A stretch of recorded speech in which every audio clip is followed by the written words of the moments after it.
После смерти их лидера Хау вынужден был возглавить группу, коллективный IQ которой был ниже, чем у Тостера, и использовать свои навыки, чтобы помочь им выжить в подземельях, кишащих монстрами. Наша история начинается с того, что Хару просыпается в кромешной тьме и ничего не помнит ни о прошлом, ни о том, как он сюда попал. Внезапно открываются ворота, и он выходит наружу, где видит группу людей, таких же растерянных, как и он, и смотрящих в ночное небо. Они замечают группу охранников, стоящих на некотором расстоянии, которые направляют их в маленькую таверну, которой управляет не совсем порядочный парень по имени Брай, который представляется и говорит, что этот мир называется Гримбар, и приветствует их. Один из беловолосых парней говорит ему заткнуться и объяснить, что происходит, прежде чем перейти в режим «О боже, я в игре» и начать оскорблять его гомофобными высказываниями. Брай тут же отвечает, доставая кинжал и приставляя его к горлу парня, и говорит, что ненавидит дерзких мужчин. Даже после этого Рёнджи стоит на своем и вызывающе хватает кинжал. Брай решает отпустить его, выдать им значки новичков и немного денег, чтобы они сами могли защищаться от монстров. На следующий день Хару объединяется с игроками, которых не выбрали ни в одну команду. Они выбирают его своим лидером и решают вступить в разные гильдии. Хару пробует вступить в гильдию воров и знакомится с девушкой по имени Барбара, которая сразу же берет его и Шакухолда под свое крыло. После 7 дней постоянных изнурительных тренировок Хару превращается в настоящего вора. Толстяк Маут становится воином, Рэнд темным рыцарем, Ты охотником, Шай магом и, наконец, мужчина становится священником. Через пару дней Хару и его группа преследуют гоблина, а Рэнд пытается напасть на него, но получает отпор. Гоблин нападает на Рэнда, отбрасывая его назад с каждым ударом, и Хару приходится вмешаться.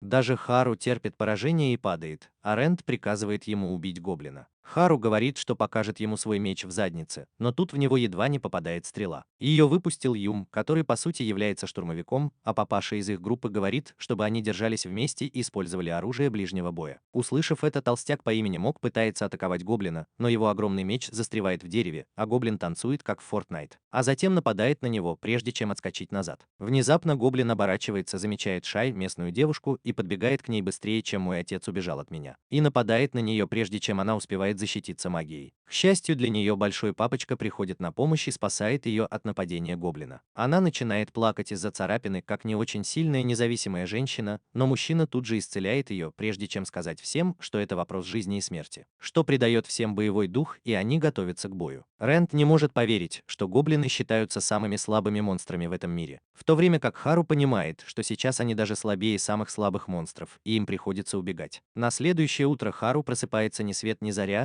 и его сосед по комнате Ран тут же начинает над ним подшучивать из-за его китайских глаз. Они начинают обсуждать политику, но вскоре их прерывает Мэн, который открывает дверь и говорит, что завтрак готов. Хау понимает, что сегодня его очередь готовить завтрак, но Мэн говорит ему не беспокоиться, потому что Хау, похоже, очень устал после вчерашнего боя. Они спускаются вниз, где толстяк Мок уплетает за обе щеки, а Юме с восхищением наблюдает за ним. Все шестеро садятся во дворе, чтобы позавтракать, и Мэн спрашивает, все ли в порядке, а потом говорит, что им нужно снова отправиться в лес. Он говорит, что два гоблина были им не по зубам, поэтому им нужно найти одинокого гоблина и победить его. Ран, похоже, не в восторге от этой идеи, потому что хочет получить как можно больше опыта, но все равно соглашается. Они отправляются в джунгли, и к закату Юме замечает 4 гоблинов, которые отдыхают на берегу реки и веселятся. Они думают напасть на них, но решают этого не делать, хотя их кошельки совсем пустые, потому что они не смогут справиться с 4 гоблинами, учитывая, насколько они слабы. Они возвращаются на ночь, чтобы попробовать снова на следующий день. В ту ночь Хара просыпается, чтобы сходить в туалет, но замечает, что мужчины нет дома, поэтому выходит на улицу и видит, как тот возвращается. Мужчина говорит, что ходил в таверну выпить, но на самом деле он хотел узнать побольше об этом мире.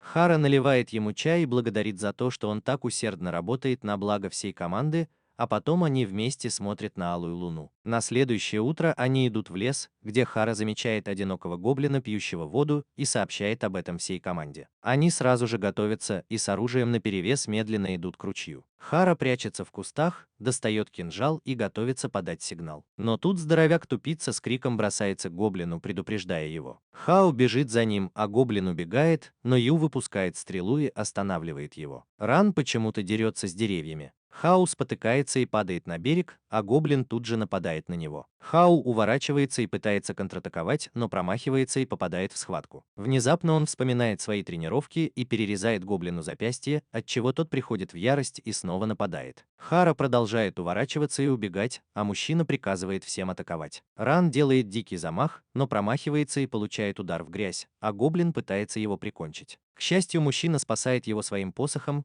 а она использует заклинание и выпускает магическую стрелу, но промахивается. Они все окружили это жалкое существо, пока Мог безжалостно нападает на него, пытаясь удержать, но гоблин отпрыгивает назад и получает удар в спину от Ренда. Гоблин уже на последнем издыхании и начинает кричать, что немного пугает их, но Рэнд приходит в себя и снова нападает, сталкиваясь с чудовищем. А Хару и Юм прыгают на него, но гоблин отталкивает их. Хару снова пытается атаковать и на этот раз попадает по гоблину, но прежде чем Хару успевает воспользоваться этим, гоблин бросает кинжал в Хару, который получает ранение в плечо и кричит от боли, а гоблин бросается на него и собирается убить. Но в последний момент Хару вонзает кинжал в шею гоблина, а Рент отталкивает его, и Мог наносит смертельный удар по голове. Все шокированы произошедшим, но Юм подбегает к Хару и помогает вытащить кинжал, а Мэн быстро исцеляет его. Рент сразу же начинает обыскивать тело гоблина и находит серебряную монету на его шее, но гоблин сбивает Ренда с ног и убегает. Но Рэнд догоняет его и наносит удар, а затем добивает. Гоблин еще жив, поэтому Рэнд наносит ему удар в грудь, а у Хару кружится голова, когда Рэнд безжалостно наносит удары гоблину в грудь, чтобы убедиться, что на этот раз он точно мертв. Гоблин падает на землю и начинает плакать, а Хару понимает, что его руки дрожат от всего пережитого. После этого они возвращаются в город, где продают все, что нашли, и делят выручку, прежде чем разойтись по своим делам. Гарвард решает пойти на рынок, где видит разных людей и даже одного грустного ранена, который ест, пока остальные развлекаются. Вечером они встречаются на мосту и вместе смотрят на закат, а потом расходятся по домам, потому что завтра снова нужно работать, чтобы заработать на еду. На следующее утро толстяк снова набивает живот, а Хару возвращается из магазина и дает ему несколько яиц, чтобы они были с желтком, а потом будет остальных. Ранен в итоге называет Юна ниже травы, что заслуживает от него мощного удара по лицу. Начинается дождь, и им приходится прятаться в лесу под палатками. Юм и Хару находят старый костер и следы гоблинов. Хару считает, что их было как минимум трое, и решает пока не идти дальше. Они возвращаются к остальным, и все решают, что на сегодня хватит, потому что в такой дождь они ничего не заработают.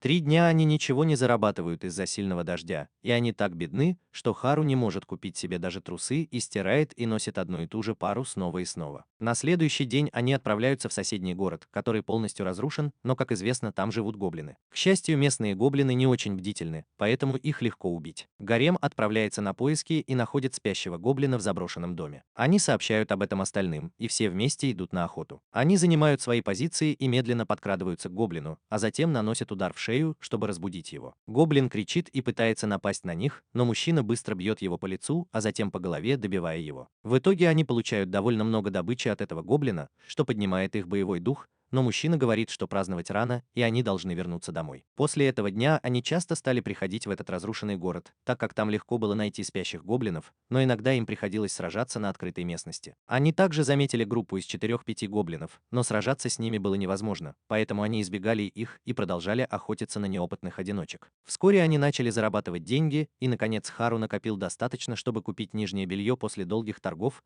так что ему больше не приходится ходить без него. Ран и Мокс тратят свои деньги на еду и даже приносят домой много продуктов, но мужчина говорит им, что нужно экономить, чтобы если они накопят достаточно, они смогли бы научиться новым навыкам, которые помогут им в сражениях. Они все согласились с этим мнением и решили вернуться в постель, чтобы снова отправиться на поиски приключений на следующий день. На следующее утро мужчина и она пошли за продуктами, но по дороге мужчина решил покормить птиц и заметил, что она с любопытством наблюдает за ними. Он спросил, не хочет ли она попробовать, и хотя сначала она отказалась, но потом согласилась и попыталась покормить птицу. Один из голубей сел ей на руку, и она отшатнулась и чуть не упала. К счастью, мужчина вовремя подхватил ее, и она устояла на ногах. В тот день они отправились в руины, чтобы поколотить гоблинов, и один из них бросился на Ренда. Рэнд сделал выпад, но гоблин легко увернулся. Пока Рэнд сражался, Хару и Ю заняли позицию, и она продемонстрировала свои новые навыки, названные воздушным ударом, который позволял ей атаковать врагов издалека. Воспользовавшись этим, Хара подбежала к гоблину, увернулась от его удара и вонзила кинжал ему в спину, когда он упал замертво. Юн почистила оружие, а Рэнд собрал добычу, но оказалось, что в округе были еще гоблины. Она тут же применила свой новый навык, названный привязка тени, и ударила одного из ничего не подозревающих гоблинов, который застыл на месте. А мужчина ударил его по плечу, сломав руку, и, наконец, Рэнд добил гоблина быстрым ударом. Тем временем Мок тоже сражался, и они сошлись в поединке на мечах, где Мок одержал верх благодаря своей силе. Он бьет гоблина по голове, прежде чем использовать свою особую атаку, от которой монстр отлетает к стене, а затем Ран прыгает на него, чтобы добить. Они собирают всю добычу, которую нашли, и садятся пообедать после удачной утренней охоты. Они обсуждают, как сплоченно работают и как легко расправляются с врагами.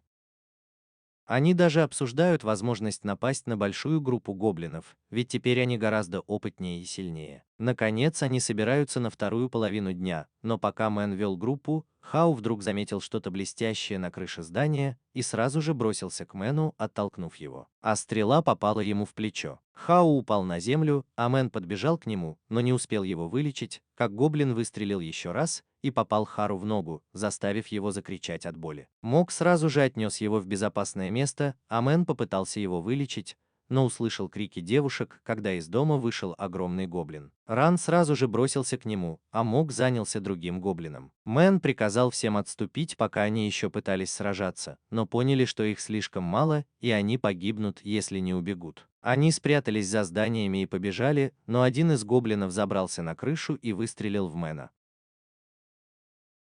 Даже после этого Мэн продолжал бежать, и в итоге они добрались до леса, где все тяжело дышали. Он замечает, что мужчина выглядит бледным, и вдруг тот падает на землю, когда он видит, что в его спине торчит стрела. Они все подбегают к нему и пытаются помочь, но мужчина был единственным, кто знал исцеляющую магию. Он пытается исцелить себя, но у него ничего не получается, а Хару спрашивает, что им делать. Мужчина пытается что-то сказать, но умирает от потери крови прямо у них на глазах, пока они пытаются его спасти. К тому времени, как он приходит, они уже возвращаются в город и бегут прямо в храм, неся мужчину. Хару сразу же подходит к главному жрецу и умоляет его спасти мужчину. Старик осматривает его, но говорит, что уже поздно, мужчина мертв. Рен злится и угрожает старику, а Хару отчаянно умоляет его попробовать что-нибудь, чтобы оживить мужчину. Мок оттаскивает Хару, а старик говорит, что теперь уже ничего не поделаешь, и лучше всего устроить мужчине достойные похороны. В этой местности, если павшему солдату не устроить достойные похороны, он становится зомби и попадает в армию короля демонов. Мок спрашивает, нужно ли кремировать мужчину, и старик кивает. Услышав это, Шай падает на землю, у него начинается паническая атака, а Хару спрашивает, сколько это стоит. Старик говорит, что это стоит приличных денег, но если у них нет, он заплатит, потому что мужчина был его учеником. Харви кричит на него, что они оплатят похороны, чего бы это ни стоило, потому что он был их товарищем и другом, который заслуживает достойных проводов. Все скорбят по своему командиру, который всегда был спокойным, хладнокровным и собранным, и заботился о том, чтобы они все выжили, несмотря ни на что. После кремации они развеяли его прах в красивой долине, чтобы он вернулся на землю среди прекрасных цветов. Все просто легли на землю, не зная, что делать.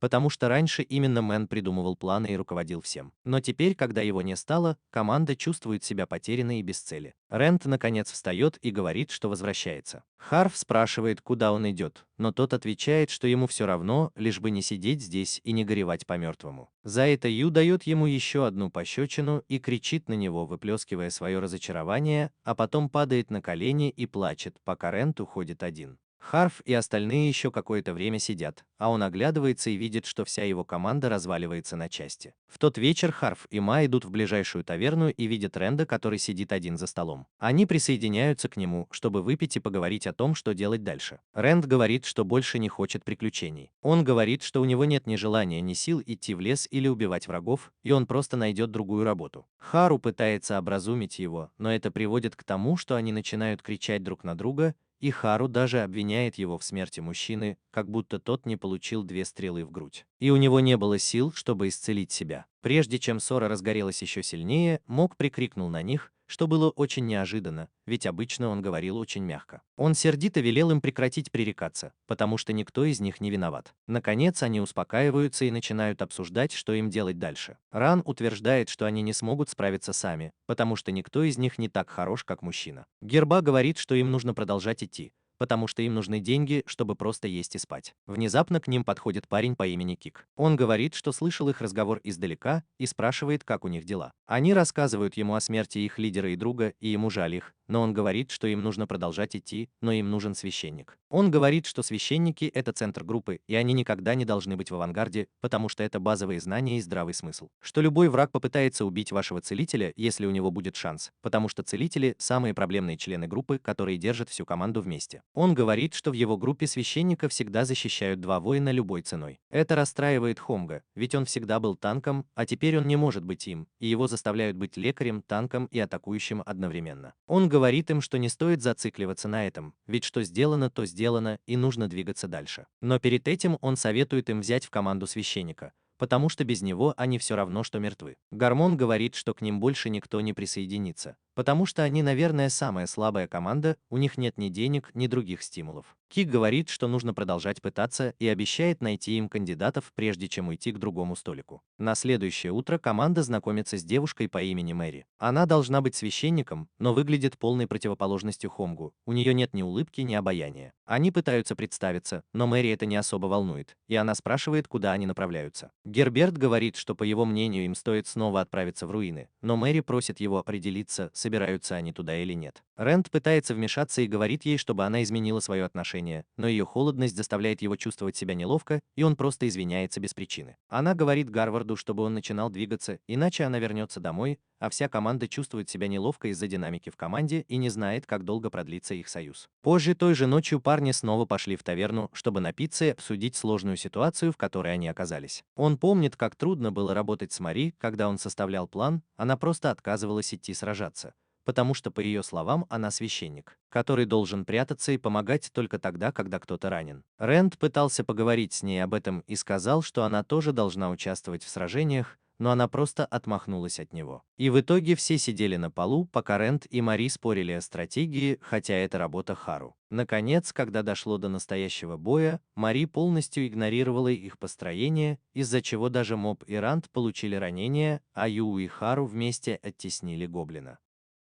Харвин сказал Мари, чтобы она вылечила раны, пока они сдерживают гоблинов, но Мари просто ответила, что его раны несерьезные и нет смысла тратить ману на такую маленькую рану. Из-за этого беспорядка гоблины, которые были на грани поражения, воспользовались моментом и сбежали, и они ничего не получили от этого боя. Харв просто топит свою печаль в выпивке, думая о том, как легко бы с этим справился большой босс, ведь когда он был рядом, два гоблина были для них пустяком. Но Харв думает, что он недостаточно силен, чтобы сделать то же самое, несмотря ни на что. Рэнд говорит им, что они должны просто забыть о ней и пробираться через разрушенный город, зарабатывая как можно больше денег, чтобы купить себе значок следующего ранга. Харви говорит ему, что они не могут просто так выгнать священника из своей группы, и тут все замолкают, потому что в таверну заходит Рёнджи. Словно он сошел со страниц манги «Истинный путь Востока». Он с ног до головы в потрясающих доспехах. Он проходит мимо всех и подходит к Хару, протягивая ему золотую монету в качестве подарка, потому что ему жаль, что тот человек умер. Хару тут же встает и идет за Рёнджи, возвращая ему монету и говоря, что он ценит его жест, но не может принять эту монету. Рёнджи просто соглашается и уходит, а Хару возвращается за стол, где Ран злится на Хару за то, что тот отказался от монеты, ведь одна золотая монета равна 100 серебряным монетам. И на эти деньги они могли бы купить значки для всей своей команды. Мок утверждает, что тому человеку не понравилось бы, если бы они просто взяли чьи-то деньги, но Ран все равно не согласен. Харви внезапно говорит, что проблема не только в Мари, но и во всех них. По его словам, они совсем не общаются, и после смерти того человека они почти не разговаривали с девушками. Ран говорит им, что нужно снова подружиться с ними, но Хару отвечает, что не знает, как это сделать. Позже, в дождливую ночь, Хару ждет снаружи, пока Юн выходит из ванной. Он спрашивает, злится ли она на них, но она холодно отвечает, что не злится. Хару извиняется перед ней, говоря, что это была его вина, и что он должен был сначала спросить ее, а потом уже приглашать Мари на вечеринку. Он говорит ей, что, по его мнению, они ничего не могут сделать без священника, поэтому, наверное, он поспешил с решением. Юм внезапно кричит, что дело не в этом, подбегает к Хару и начинает плакать, утверждая, что они с Ши не умеют выражать свои чувства и чувствуют себя покинутыми с тех пор, как умер Мэн. Хару отвечает, что он тоже не умеет выражать свои чувства, а Ю говорит, что раньше они были друзьями, все шестеро. Они всегда были командой, но после смерти Мэна каждый из них стал бороться за себя, не заботясь ни о ком другом. Хару вдруг понимает, что он слишком старался занять место Мэна, надеясь справиться совсем в одиночку, но Мэн никогда так не поступал. Он всегда доверял своей команде и следил за тем, чтобы каждый выполнял свою роль и работал сообща, чтобы преодолеть любые трудности. Он не выдерживает и начинает рыдать, а Юм обнимает его и говорит, что скоро все наладится.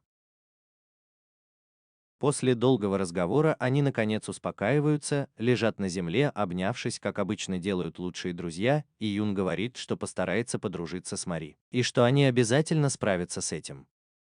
Пока они лежат, Ши открывает окно в ванной, чтобы выпустить пар, и вдруг замечает Юм в очень неловком положении, потому что со своего места ей кажется, что она делает Хару минет. Хару тут же смущается и начинает объяснять, что это не то, о чем она подумала, но она просто извиняется и смущенно закрывает окно. Юм, однако, не обращает на это внимания и говорит Хару, что она отлично играет на тромбоне и однажды может продемонстрировать свои навыки, но Хару просит ее отвалить, потому что он не сводит глаз с сочных куриных ножек, которые ест Ши. На следующее утро они все вместе завтракают, готовясь к новому приключению, и Юн говорит, что Мари не очень-то дружелюбна. Она думает, что никто из них не пытался протянуть ей руку помощи. С этого дня она будет стараться быть дружелюбной с Мари и подружиться с ней. Мод говорит, что он тоже хочет быть с ней дружелюбным, но она никогда никого не слушает и никому не помогает. А Рэнд говорит, что он влюбит ее в себя. И тогда она станет добрее ко всем остальным. Все просто игнорируют этого идиота, а Хару говорит, что нужно действовать постепенно, потому что она не может внезапно подружиться со всеми в их группе, и все соглашаются. Позже в тот же день они все вместе идут к ней, и на этот раз все здороваются с ней, и хотя сначала она игнорирует их, потом она отвечает на приветствие и идет за ними. По дороге Ю пытается завязать разговор и спрашивает Мэри, что она ела на завтрак, и Мэри отвечает, что она уже позавтракала.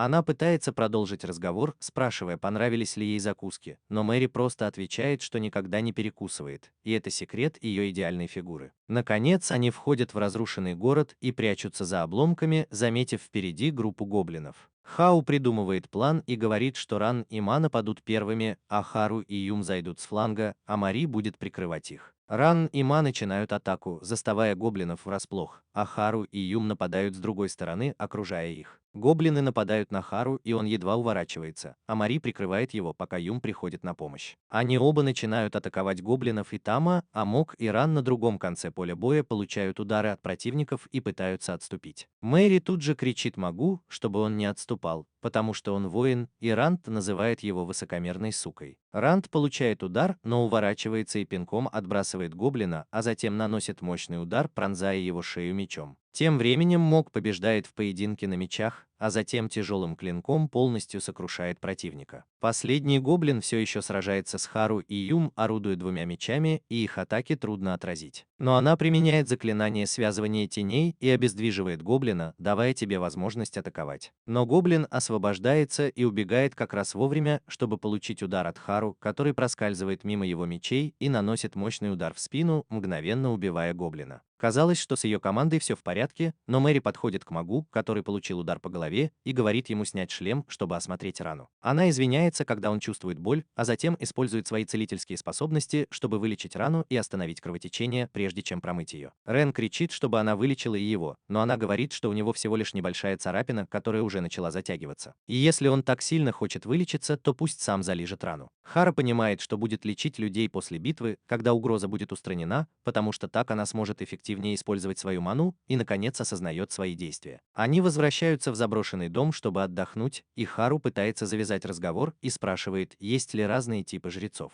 Мэри отвечает, что ничего об этом не знает. Но Хару настаивает, говоря, что у нее, похоже, есть свой подход к исцелению, в то время как мужчина сразу же вылечил бы любого, кто получил рану. Затем он спрашивает, каков ее план, но она говорит, что ему не обязательно это знать. Он немного расстраивается, но сохраняет спокойствие и говорит ей, что они не будут лезть в ее личную жизнь, а просто хотят знать достаточно, чтобы хорошо работать в команде. Потому что у каждого из них есть свои роли и обязанности, которые они должны выполнять. Она перебивает его и говорит, что если ему не нравится, как она работает, он может сказать ей это в лицо, и она сразу же уйдет. Гарвард пытается объяснить ей, что это не так, но она перебивает его и спрашивает, в чем, черт возьми, его проблема. Он решает, что лучше оставить все как есть, и они возвращаются вечером. К тому времени, как Мэй падает, Хару вместе со всеми остальными, включая девушек, заходит в таверну, и Ран говорит им, что пора заканчивать. Потому что они впервые оказались в таком месте. Разговаривая друг с другом, они замечают, что в паб вошла Мэри, и даже когда она их увидела, просто прошла мимо, не обращая внимания. Рен начинает злиться на ее поведение, да и кто бы не разозлился. Но Шай говорит, что они тоже не пытались позвать ее, поэтому не могут винить ее во всем. Рен утверждает, что они не обязаны относиться к ней с уважением,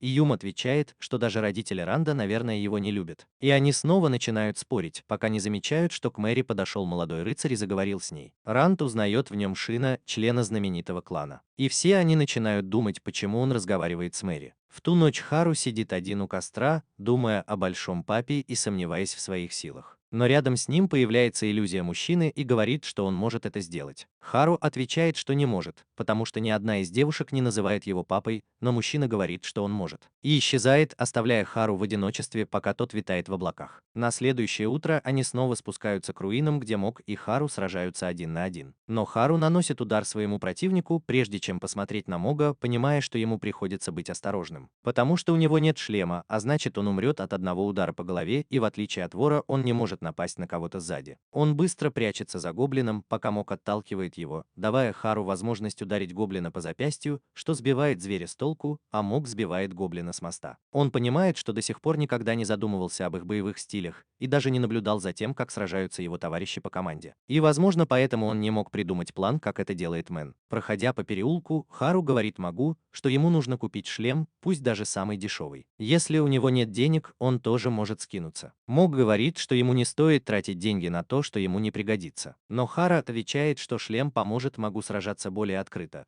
что отвлечет гоблинов от других членов команды, давая им возможность атаковать. Мари внимательно слушает этот разговор, а Юме говорит, что это отличная идея и тоже хочет скинуться, чтобы купить хороший шлем для Мога. Впереди Рент рассказывает им о гоблинах в этом районе, и Хару вынужден сразиться с одним из них, а спрятавшийся гоблин пытается напасть на Мэри. Но Рент встает на ее защиту и отбрасывает зверя, а затем убивает его. Он кричит на Мари, чтобы она перестала стоять на одном месте и не становилась легкой мишенью, но она, не говоря ни слова, замахивается посохом и сбивает с ног еще одного гоблина. Хару понимает, что Мэри тоже научилась драться посохом, но она не такая, как Хару, который всегда идет впереди, но она точно готова защищать их, когда возникает опасность. Вечером они все возвращаются домой, и когда Мари уже собиралась уходить, Хару останавливает ее и спрашивает, не хочет ли она поужинать с ними, ведь у них был удачный день. Мари вежливо отказывается, но на этот раз она прощается с ними перед уходом. Ран снова называет ее мерзкой сучкой, но Юн говорит, что она сегодня кажется более дружелюбной, чем обычно, и потихоньку начинает привыкать к ним. Хару соглашается с этим и, чтобы узнать ее получше, решает встретиться и поговорить с Шином из знаменитого клана Ориона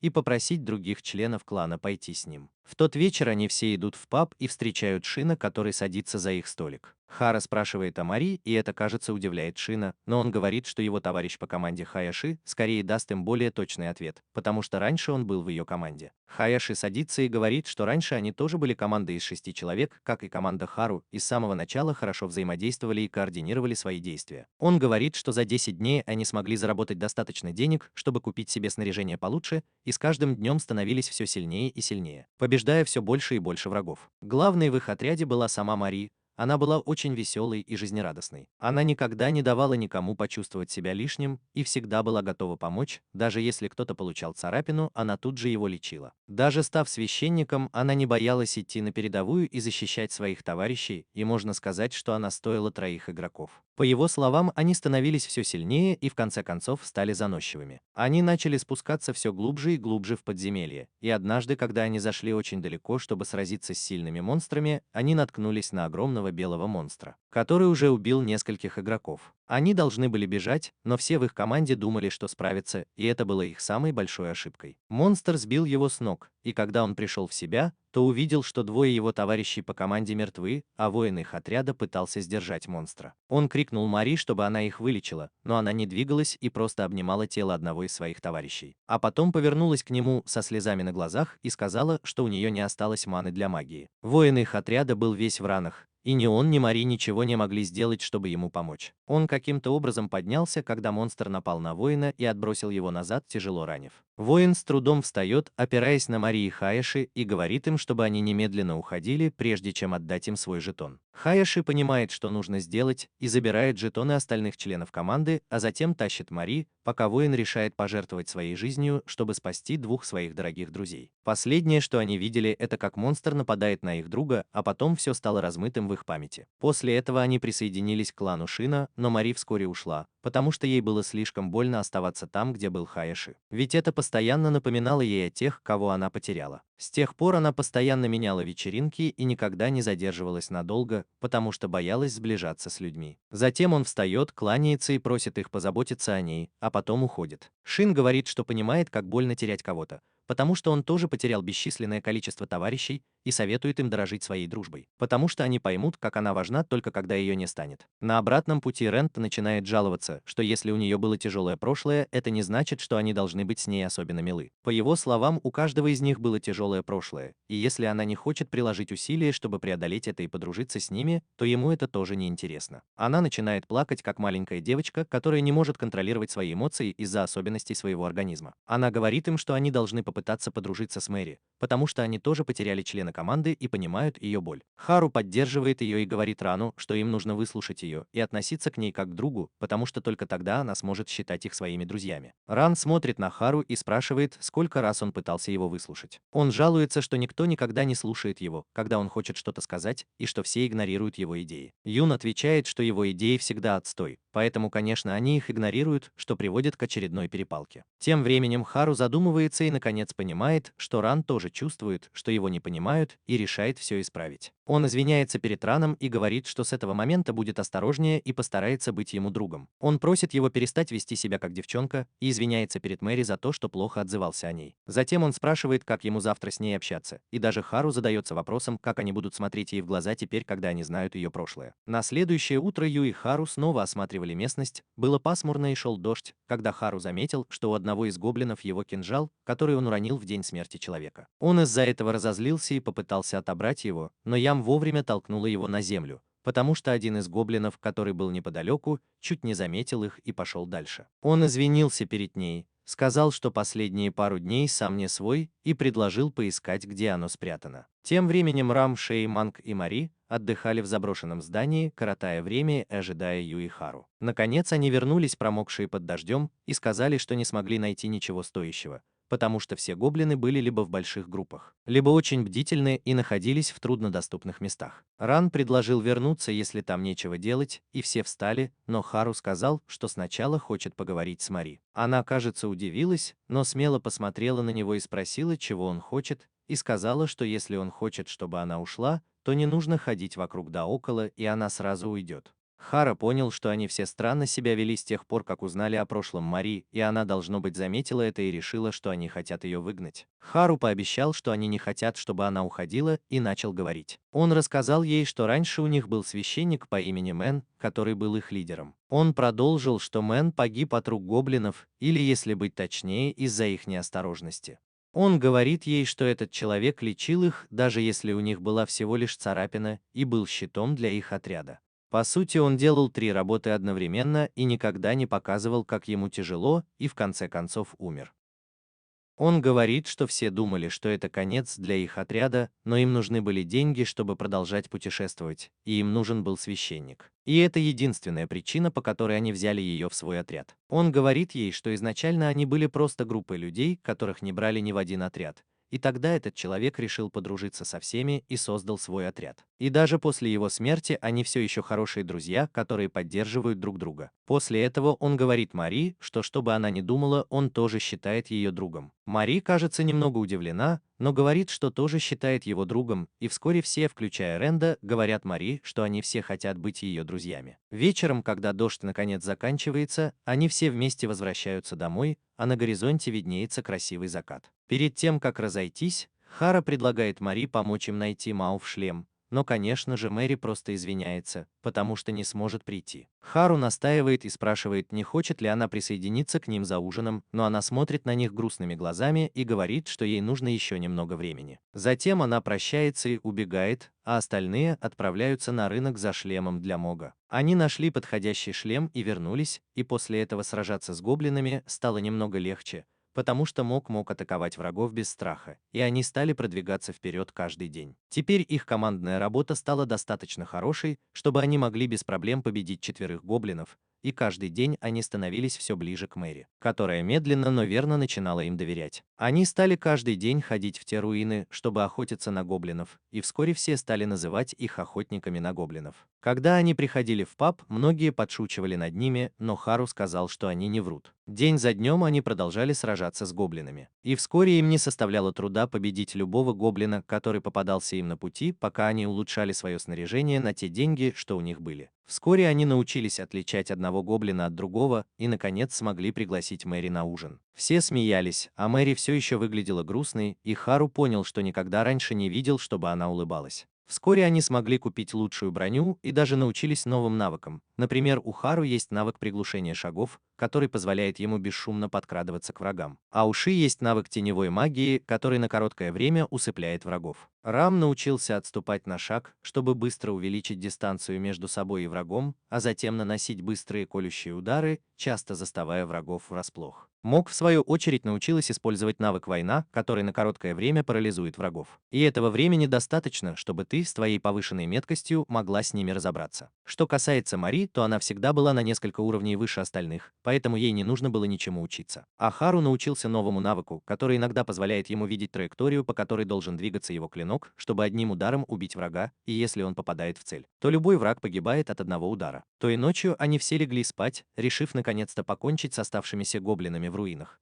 потому что стали намного сильнее, чем раньше, и верили, что смогут уничтожить их всех одним махом и отомстить за смерть Большого Папочки. На следующее утро они собрались вместе, готовые к рейду, и в последний раз поговорили, держась за руки, а Хару сказал, что ему очень понравился посох Большого Папочки, и пообещал, что сегодня они отомстят за смерть своего товарища по команде. Она рассказывает, что в последний раз, когда они заходили в эту часть подземелья, одного из них забрали, и он до сих пор не может забыть ту боль, которую испытал. Он говорит, что больше никогда не хочет чувствовать это снова. Поэтому главная цель — остаться в живых и выбраться отсюда. Мария, в свою очередь, наконец-то открывается и говорит, что уже однажды позволила своим друзьям умереть в подземелье, но на этот раз она сделает все, чтобы никто из них не погиб. У гоблинов, похоже, сегодня спокойный день. Одни патрулируют и следят за обстановкой, другие спят, играют в карты, а некоторые даже в шахматы, не подозревая, что их скучный день скоро превратится в настоящий боевик. Ты крадешься к первому гоблину, а Ран и Хару тем временем занимают позицию у лестницы для атаки. Мок, Мария и Шелли прячутся в руинах, ожидая, когда начнется засада. Ю решает выйти и прицеливается, чтобы выстрелить из арбалета в шею одного из гоблинов, убивая его на месте. Другой гоблин не успевает понять, что произошло, как Хару бросается на него и вонзает ему нож в спину. Это замечает главный гоблин, который играет в шахматы.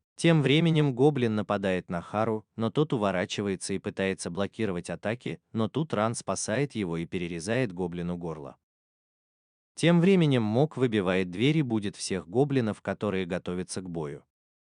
Ран тут же бросается вперед и начинает разбираться с мелкими гоблинами, оставляя большого Магу, а Юм стреляет в их генерала из лука. Генерал намного сильнее обычных гоблинов и просто ломает стрелы пополам, прежде чем броситься на них с мечом. Они уклоняются от атаки, но генерал толкает ужаса в ответ, и тот блокирует удар, а Юм нападает на него сзади, отвлекая и заставляя защищаться. Пользуясь этим, они могут ранить гоблина в живот, пока Мок сражается с вышибалой, нанося ему удар за ударом, а Рент пытается отбиться от двух гоблинов, которые его теснят. Он тут же использует свою способность отступать, чтобы создать дистанцию, и кричит Хару, чтобы тот помог, но Хару отвечает, что он немного занят своим гоблином, который пытается нанести два быстрых удара, прежде чем Ю его остановит. Наконец, Хару занимает позицию и использует заклинание, прежде чем выстрелить в вышибалу магии теней, мгновенно усыпив его и дав Маа шанс прикончить его раз и навсегда. Но в последний момент он задыхается, когда один из гоблинов блокирует его атаку камнем, а другой бьет вышибалу, чтобы разбудить его. Хара понимает, что они тоже понимают магию, и это проблема, потому что ситуация меняется. Генерал оказывается позади Сабина Юма и разъяренного Рана, который пытается атаковать, но его блокирует гоблин. Хару тут же бросается на защиту и атакует генерала, но тот блокирует удар и отталкивает Хару. А генерал продолжает безжалостно атаковать, теряя все больше позиций, понимая, что если так будет продолжаться, то он получит смертельный удар. К счастью, Мари появляется вовремя и занимает его место, и когда генерал пытается атаковать Мари, она просто блокирует его удар. а затем бьет его по голове своим посохом, давая Хару возможность атаковать, и он начинает бить генерала в грудь. Этот генерал крепкий сукин сын, он все еще жив и дерется, поэтому Хару пытается ударить его в сердце, но монстр блокирует удар руками и отбрасывает его назад. Хару снова пытается напасть, но Мари быстро использует свои исцеляющие способности на Юме, но к тому времени, как они обращают внимание на генерала, он уже убегает. Ран и Мок все еще сражаются со своими противниками, и несмотря на то, что Мок очень вынослив, он получает сильный удар от вышибалы и начинает терять сознание, но не отступает и дает остальным членам команды возможность сражаться. Она пытается снова выстрелить в вышибалу, но он уворачивается и снова бьет Мога своей дубинкой. Мог падает на землю, но Мюррей тут же использует на нем исцеляющую магию, а Юн снова вступает в бой, и все заняты делом. Шая решает взять дело в свои руки и бежит вперед, произнося заклинание, и снова стреляет в вышибалу из тени. И на этот раз попадает прямо перед тем, как два гоблина сбивают ее с ног. Вышибала снова падает, и этого достаточно, чтобы Мок нанес решающий удар, разрушив землю под ним. Увидев это, два других гоблина убегают, но Ран использует свою способность и пронзает одного из них, убивая его. К счастью, она не пострадала, и Ран даже хвалит ее за храбрость, пока они все собираются и решают пойти за оставшимися гоблинами, чтобы покончить с этим раз и навсегда. Они поднимаются на верхний этаж, где находят генерала, который сидит на стуле едва живой. Из ран у него течет кровь, и он тяжело дышит, не в силах пошевелиться. Рэнд подходит к нему и приставляет меч к его шее, но прежде чем он успевает его убить, они слышат свист и оборачиваются, чтобы увидеть, что Мари ранена стрелой, выпущенной одним из гоблинов, который прятался на балках. Мари падает на пол, а Рэнд пытается добить генерала, но его доспехи защищают его, и он убегает, но Мот наносит сильный удар по гоблину, убивая его. Рэнд пытается найти способ поймать гоблина с арбалетом, а Хару кажется напуган до смерти. К счастью, Мари, похоже, еще в сознании и просит его перевязать ее рану. Гоблин выбегает в окно и целится в него, чтобы убить того, кто за ним гонится, но Хару использует свой 100.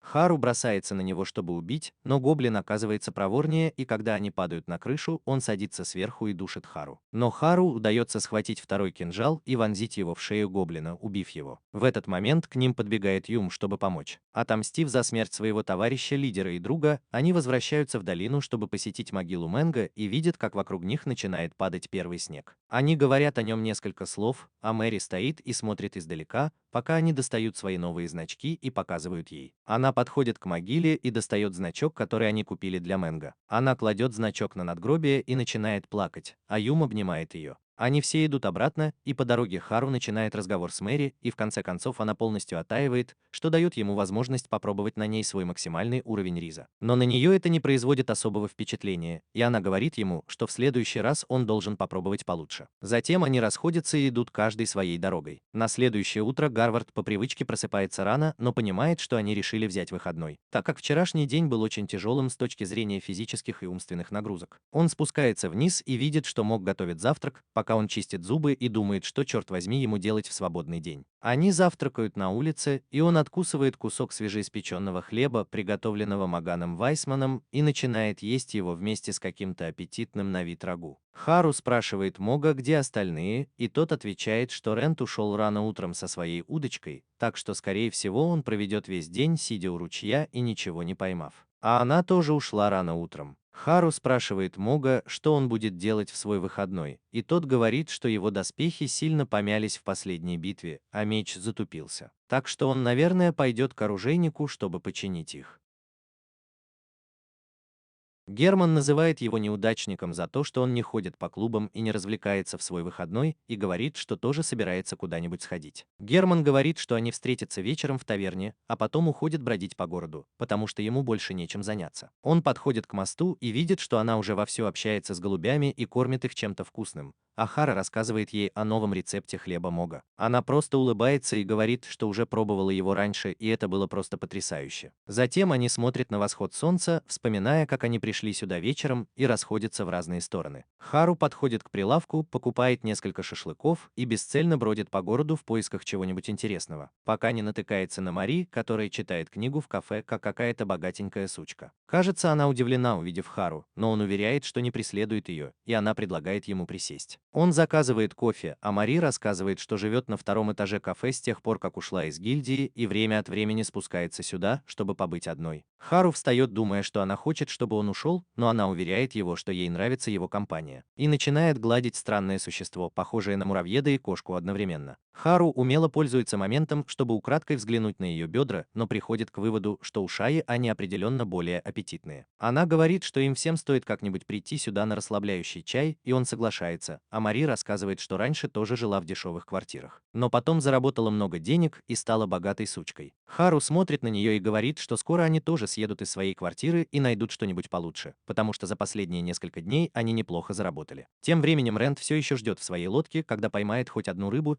и вдруг замечает, что кто-то пытается взобраться на валун. Он присматривается и видит, что это Юм, которая демонстрирует свои крутые навыки скалолазания лучше, чем сам Том Круз. С другой стороны, Маре сама невозмутимость. Она просто дремлет на стуле после того, как получила все свои доспехи обратно. Мари и Хару вместе выходят из кафе, чтобы встретиться с остальными в таверне, но останавливаются на полпути, чтобы полюбоваться еще одним прекрасным закатом над оранжевым морем. Позже, тем же вечером, они снова собираются в таверне, и во время разговора Кик снова натыкается на них и сообщает, что в городе что-то произошло. По его словам, несколько новичков-авантюристов отправились в разрушенный город и наткнулись на группу гоблинов в доспехах, которые убили нескольких их товарищей и ранили еще нескольких. Мэри вмешивается и говорит Хару, что она почти уверена, что они убили всех гоблинов в главной части города. Но вполне возможно, что группа гоблинов, которые были связаны с ними, но жили в другом месте, вернулась, чтобы занять это место и отомстить тем, кто убил их сородичей. Кеки подтверждает это, говоря, что, по слухам, эти гоблины были полностью готовы к бою и злобно патрулировали и обыскивали каждый уголок города, чтобы убедиться, что там нет авантюристов. После этого Кик говорит, что это не их проблема, и уходит, прежде чем похлопать Хау по груди. Хау и Мари возвращаются к столу, и Хау рассказывает остальным о слухах о гоблинах, которые все еще находятся в разрушенном городе. Хау говорит, что, может быть, им стоит еще раз сходить в руины и все проверить. Но Ран перебивает его, говоря, что если слухи окажутся ложными, они зря потратят целый день.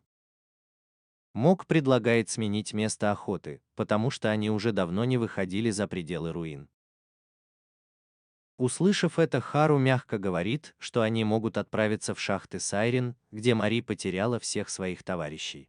Он тут же пытается извиниться перед Мари, но идиот Ран говорит, что это лучшая идея, которая у него была, и что им определенно стоит отправиться в шахты и добыть как можно больше добычи. Ям спрашивает, уверены ли они, что это хорошая идея, ведь в тех же шахтах обитает гигантский монстр, и если команда Мари ничего не смогла сделать, то у них и подавно нет шансов. Ран отвечает, что они должны хотя бы попробовать, потому что за голову монстра назначена награда в 30 золотых монет. Хара говорит ему успокоиться и объясняет, что несмотря ни на что, им нужно менять место охоты, потому что если они будут постоянно ходить в одно и то же место, то привыкнут к нему и начнут совершать ошибки, потому что это будет казаться им легкой задачей. Он говорит, что иногда полезно бросать себе вызов, и он не знает других мест для приключений. Поэтому они могут попытать удачу в шахтах и быть особенно осторожными, чтобы не столкнуться с гигантским монстром. Он говорит, что хочет отправиться на шахты Кирена и исследовать их. Юн возражает, что, по ее мнению, не так уж плохо снова и снова отправляться в одно и то же место, ведь в последнее время они попадали в менее опасные ситуации, и им это удавалось. Но Хару говорит, что если они будут ходить в одно и то же место, то не будут развиваться, и она соглашается с этим. Внезапно Мари встает со своего места и начинает тяжело дышать, глядя на Хару. Она очень расстроена. Она просит их извинить ее и уходит. Хару сразу же встает и идет за ней, но она исчезает в темноте.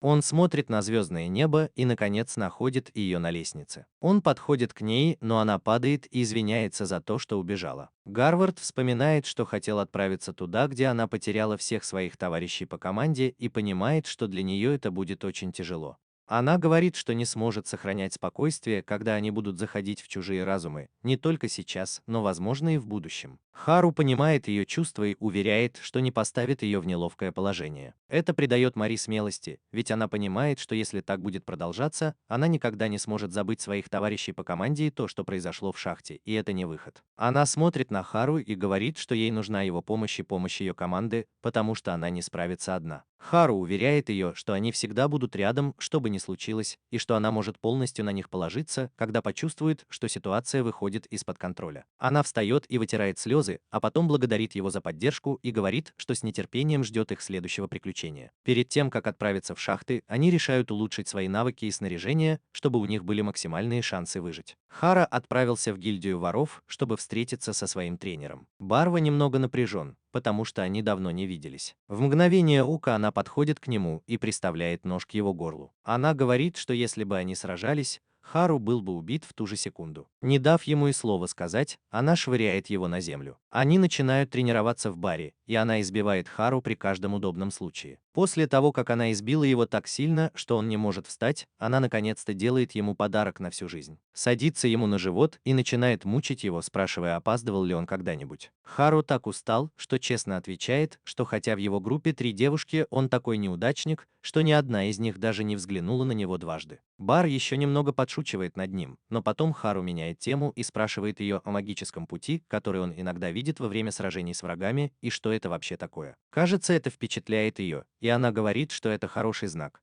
потому что только опытные искатели приключений могут видеть его пару раз. Она начинает делать на нем стойку на руках, продолжая говорить и предупреждая его, чтобы он не зазнавался, потому что это не так уж и важно. Харв спрашивает, видела ли она это, и она снова садится на него, утверждая, что видит это пару раз, но это не то, на чем можно сосредоточиться, потому что это происходит само по себе. Она говорит ему, что если он хочет видеть это чаще, то ему нужно стать сильнее, и начинает снова его тренировать. Проходит несколько дней, и наконец команда полностью готова исследовать подземелье шахты Сайрен. Они смотрят на гору, и Хару дает им совет, говоря, что они идут на неизведанную территорию, поэтому им нужно быть осторожнее, чем когда-либо, и вот так начинается их путешествие. Как только они заходят внутрь, начинается бой. Хару сражается с необычным монстром, который пытается ударить его по лицу. Но Хару уклоняется от атаки, пытается контратаковать, но терпит неудачу и вынужден отступить. Он врезается в Ренда, который тоже отступает.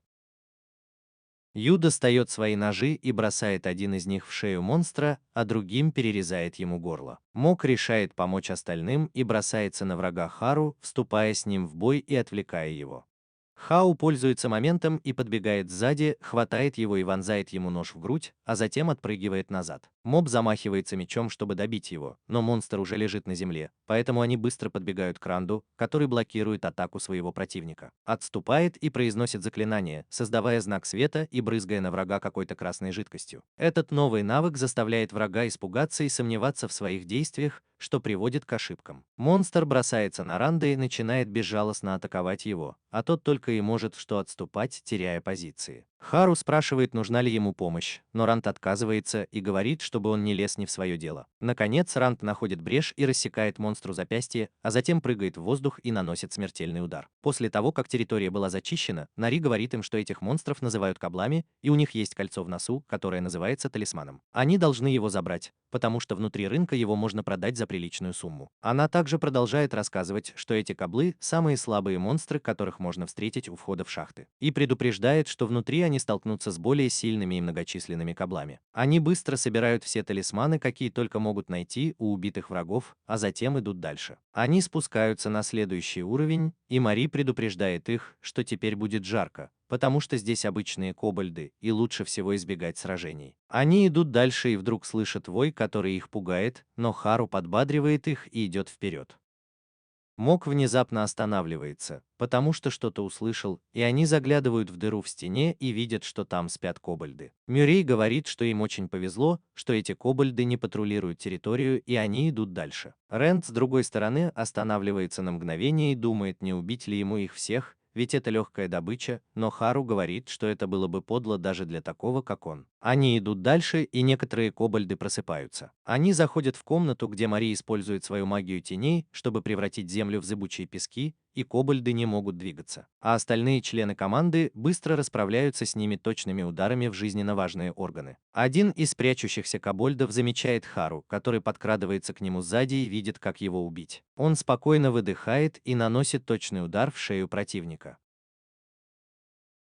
Они собирают талисманы, а Мари говорит, что они сильнее, чем она думала, потому что они не столкнулись с большими проблемами, но предупреждает, что дальше будет сложнее. Потому что на следующем уровне их ждет лидер кобольдов, известный как Старейшина. Рэнд хочет пройти дальше, но Хару говорит, что им нужно отдохнуть и не испытывать судьбу, потому что они уже устали, а сражаться с более сильными противниками в таком состоянии опасно. Рэнд выглядит разочарованным, но все же соглашается, и они возвращаются в лагерь. Лежа в постели, Хару снова думает о папаше и понимает, что их команда работает довольно слаженно, кроме Рэнда, с которым у всех проблемы.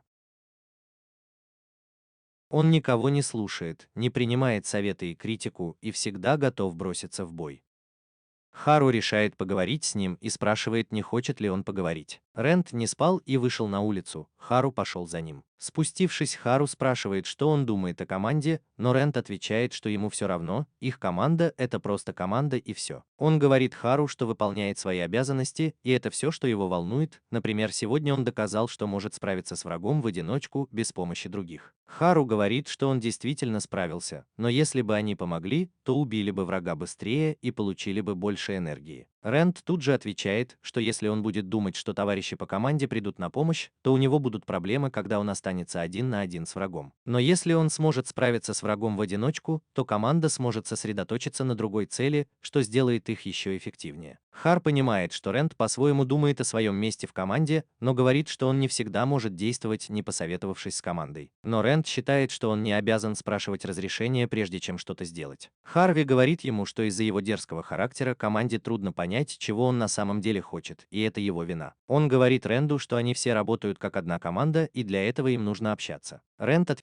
Rand replies that и слабые стороны, но Хау всегда стремится выставить слабые стороны Рэнда на всеобщее обозрение. Он спрашивает Хау, в чем его слабые стороны, но Хау никогда не задумывался о том, в чем он сам плох, и молчит. Рэнд ухмыляется и говорит ему, что они могут притвориться счастливыми друзьями, если хотят, но у него нет причин или желания сближаться с ними. И он будет продолжать делать то, что у него получается лучше всего, прежде чем пойти спать. На следующее утро Хару просыпается от стука ножей и деревянную доску и видит, что Юн тренируется в метании ножей. Он впечатлен ее способностями, когда она показывает ему ножи, которые недавно купила, и каждый день тренируется, чтобы лучше их метать. После небольшой разминки они наконец-то попадают в подземелье, где Мари демонстрирует свою новую способность, которая не наносит много урона, но парализует и ослабляет противника, что очень хорошо работает в паре с Раном и Могом, которые могут добить врага своими мощными атаками. Ран промахивается и, кажется, не может справиться с врагом, поэтому Хару тут же прыгает ему на спину и вонзает меч в шею, а Ран втыкает свой меч в тело врага, едва не задев Хару. Хару немного злится, но понимает, что Ран просто идиот, поэтому помогает Юм, которая пытается справиться с одним из кос. Хару помогает ей, разрезает монстру ногу, и ты наносишь 2 сильных удара, а Хмонг добивает его своей новой способностью, называемой воздушный удар, которая позволяет ему быстро сокращать дистанцию и атаковать врагов на расстоянии. Наконец, они встречают одного из старейшин, и Шай тут же использует свои магические заклинания, чтобы замедлить его. Хару говорит им, что если они правильно разыграют свои карты, то смогут победить этого монстра без травм. Но прежде чем они успевают придумать план, Ран наносит удар и убивает монстра. После этого они спускаются на следующий уровень, который выглядит как открытые сельскохозяйственные угодья. Они оглядываются, и Юм замечает, что к ним приближается стая странных животных. Ран пытается ткнуть их мечом, но Хару говорит ему не делать этого, и они снова начинают спорить. Вдруг Мюррей приказывает им пригнуться, и они тут же падают на землю, заметив группу коз, которые осматриваются в поисках нарушителей. Рэнд предлагает просто убить их всех, но Мюррей возражает, говоря, что здесь слишком много коз, и если их обнаружат, то они быстро будут окружены.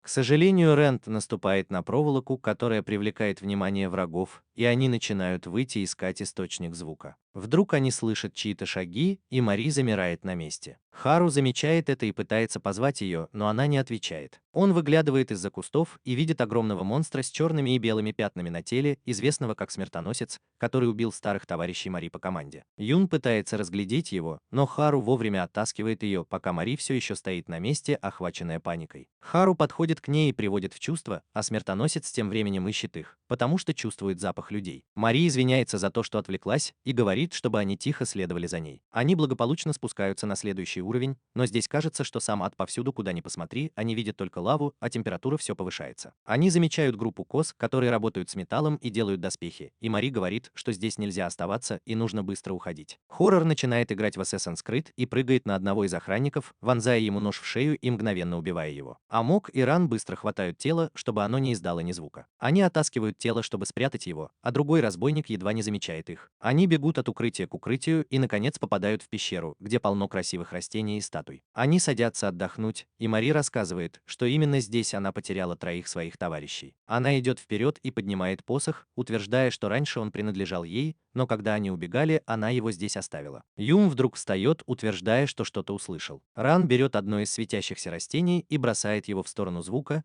но видит только 3 фигуры в капюшонах, стоящие в темноте. Они идут вперед, и Хару понимает, что это зомбированные искатели приключений, которых не похоронили как следует. Мари понимает, что это ее бывшие товарищи, и зовет их по именам, надеясь, что они придут в себя, но они, кажется, слишком далеко зашли и сразу же достают оружие. Наши герои тоже готовятся, достают оружие и броню, а маг-зомби бросает в них огненный шар. Они каким-то образом уворачиваются от атаки, и Мари просит Хару прикрыть ее, пока она будет идти вперед. Хару понимает, что Мари недавно научилась магии, которая может даже обратить вспять изменения в зомбированном теле, но для этого ей нужно подойти к зомби вплотную. Она бесстрашно идет к ним, а Хару понимает, что им нужно что-то сделать. Поэтому он говорит Мок разобраться с воином, а Ран с вором, а они с Хару пойдут вперед за Мари. Мок и Ран нападают на своих противников, а Хару сталкивается лицом к лицу с магом-зомби, который уклоняется от его атаки и тут же использует заклинание огненной стены, чтобы закрыть обзор. Ран отступает под натиском вора, и Ша использует свою магию теней, чтобы связать врага, давая Рану возможность атаковать. Но, к их удивлению, вор умудряется блокировать его удары и продолжает сражаться, даже когда его ноги скованы. Хару понимает, что он мог ошибиться, ведь вор слаб против мощных атак, которые может нанести Мок. А если он будет сражаться хитро, вор сможет измотать Ранту за целый день. Пока он отвлекается, ему в лицо прилетает огненный шар, как и Юну, и это заставляет их быть осторожнее. Между тем, противник мамы кажется гораздо более проворным и прыгает в воздух, прежде чем нанести очень акробатический удар, отбрасывая Мот назад. Шай тут же использует свою магию сна и стреляет в зомби-воина, но это не действует. Тем временем Ран кричит ей, чтобы она помогла, потому что вор не стоит на месте. Хару понимает, что ему нужно что-то сделать, и бежит вдоль стены,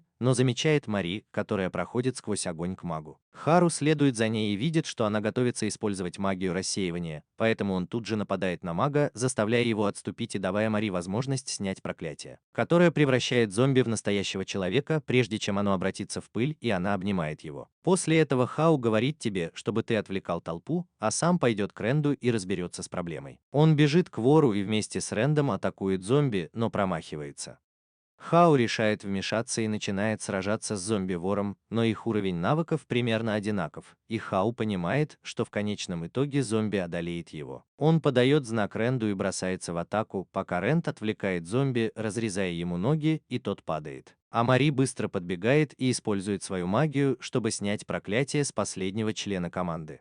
После этого Рэнд бросается к воину и начинает атаковать его вместе с Могом, что дает возможность Хару схватить его сзади, а Мог отрубает ему руки, позволяя Мари снять проклятие из последнего товарища по команде. Они наконец-то садятся, чтобы немного отдохнуть и поговорить, как вдруг раздается громкий взрыв, и в пещеру входит огромный клоп и направляется к ним, вызывая у Мари воспоминания о Вьетнаме. Хару говорит всем бежать, но Рэнд велит ему спасаться самому, когда монстр замахивается на него своим огромным мечом, но Хару едва успевает увернуться, сделав кувырок. Клоп хватает меч и снова бросается на него, но Хару уклоняется и бежит в другую сторону.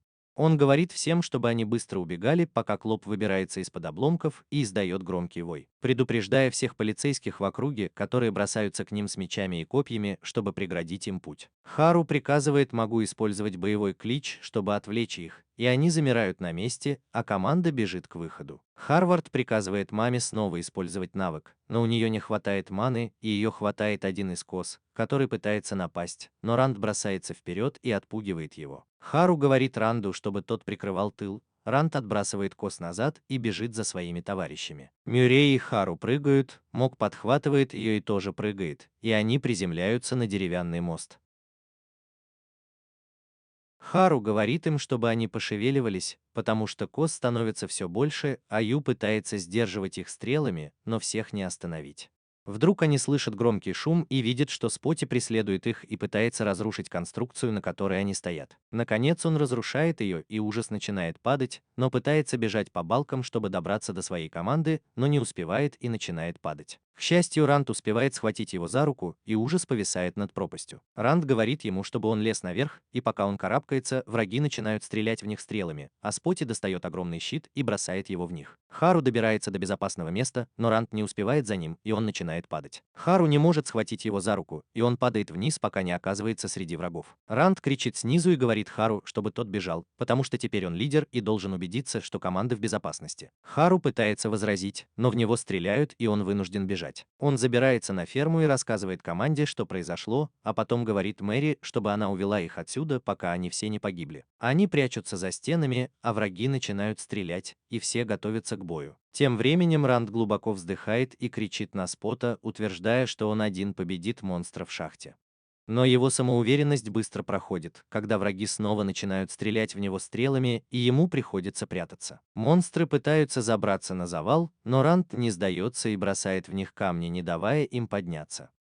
Каким-то образом ему удается добраться до верхнего уровня, он добирается до фермы и падает на землю. Странное существо, похожее на свинью, окружает его, и он решает воспользоваться этим и прячется среди них, приходя в себя. Он использует темную магию, чтобы призвать демона, и спрашивает у него совета, но демон бесполезен, потому что хочет, чтобы все, включая Ранда, погибли. Тем временем остальные собираются вместе, Мэри лечит Хару, и они решают найти Ранда и добраться до вершины, никого не потеряв. Они медленно пробираются на ферму, а один из полицейских подходит к монстрам-свиньям, и Ранд убивает его, вонзив нож ему в грудь. Оружие полицейского привлекает внимание остальных, которые тут же бьют тревогу и поднимают всех на поиски. Хару и остальные тоже слышат это и сверху видят, как Ранд пытается выбраться из этой ситуации. Он прячется в шкафу, переводя дыхание, пока враги обыскивают помещение. Внезапно Споти разбивает шкаф и замечает его, пытаясь избить до смерти. Хару выживает и использует свою способность отступать, чтобы увернуться от атаки Споти, а затем убегает. Споти преследует его и уже готов убить, но Ю стреляет ему в глаз из лука, а Хару подбегает и хватает его. Остальные кобы нападают на Мари и остальных, но она достаточно сильна, чтобы защититься, а Мок начинает убивать всех вокруг. Наконец она решает использовать свою атакующую магию и создает несколько взрывов, убивая сразу нескольких кобов, пока Мари лечит рано, а ты кричишь, что у нее закончились стрелы. Гарвард говорит ей отойти и пробивается вперед, убивая двух волчьих тварей, а затем снова встает спиной к спине с Раном, пока его товарищи по команде убивают других монстров, чтобы дать им возможность безопасно уйти. Они пользуются хаосом и выбираются на верхний уровень, где все переводят дух, а Мари лечит раны Рана. Они все вместе пытаются выбраться из этого ада, радуясь, что вообще выжили, но к их ужасу Споти взбирается по склону оврага и снова пытается напасть на них. Мод бросается в атаку, но Споти ломает его меч и отбрасывает в сторону, и даже магия Мод не может ничего сделать. Хару решает, что он должен что-то сделать, поэтому бросается вперед и уворачивается от атаки Споти, хватает его за шею и сталкивает в ущелье. Мария пытается помочь, но Ран понимает, что происходит, и уводит всех с собой. Харф приходит в себя после падения и понимает, что у него сломана рука. К тому времени, как он ее перевязывает, Споти тоже приходит в себя. Харф не знает, что делать, и уже почти смирился с поражением, но тут открывается проход, и он делает все возможное. Он бежит по тропинке, вонзает клинок в глаз монстра, а затем рассекает его мечом пополам, пронзая Споти в грудь, и тот умирает на месте. Хар оглядывается, не веря своим глазам, но чувствует такую слабость, что падает без сознания. Когда он приходит в себя, то обнаруживает, что лежит в своей постели, а рядом сидит Мария. Она радостно вскрикивает, увидев, что он очнулся, и он спускается вниз, чтобы узнать, что им удалось спастись, и что они вернулись и нашли Хару рядом с мертвым Споти. В ту ночь они празднуют в таверне, и даже Рёнджи хвалит Хару за его мастерство и извиняется за то, что предложил ему золотую монету, когда погиб Мэн. На следующий день Хару идет на могилу Мэна и наконец чувствует, что все закончилось, когда он в последний раз разговаривает с призраками Мэна.